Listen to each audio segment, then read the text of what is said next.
આ તરફ વાપીમાં દમણગંગા નદીમાં નવા નીરની આવક થઈ છે। વરસાદને કારણે નદીનો કોઝવે ઓવરફ્લો થયો।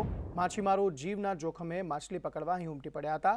ચોમાસામાં દરિયા કિનારે ન જવા પર ત્યાં જવા પર પ્રતિબંધ છે, ત્યારે માછીમારો દરિયા કિનારે માછીમારી કરતા નજરે પડ્યા।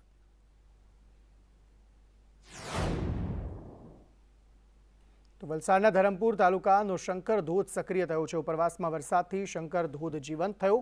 મોટી સંખ્યામાં સહેલાણીઓ અહીં ઉમટી પડ્યા હતા। ઉપરવાસમાં વરસાદ થતાં અહીં નવા નીરની આવક થઈ છે, જેને પગલે શંકર ધોધ જીવંત બન્યો છે અને અહીં મોટી સંખ્યામાં જે સહેલાણીઓ છે તે પણ આ આહલાદક નજારાને માણવા માટે, આહલાદક દ્રશ્યોને જોવા માટે અહીં આ વિસ્તારમાં પહોંચી રહ્યા છે। તો આ તરફ ડાંગ જિલ્લામાં સાર્વત્રિક વરસાદ થયો છે। આહવા, વઘઈ અને સાપુતારામાં પણ વરસાદ થયો। આહવામાં 1 ઇંચ અને વઘઈમાં 2 ઇંચ વરસાદ થયો છે। તો સુબીરમાં 1.5 ઇંચ અને સાપુતારામાં 14 mm વરસાદ વરસ્યો છે। તો આ તરફ અમરેલીના જાફરાબાદના દરિયામાં કરંટ જોવા મળી રહ્યો છે। દરિયાકાંઠે પવન સાથે ઊંચા મોજા પણ ઉછળ્યા। લાઇટ હાઉસમાં દરિયામાં કરંટમાં વધારો થયો છે। માછીમારોને દરિયો ન ખેડવા માટે સૂચના આપવામાં આવી છે।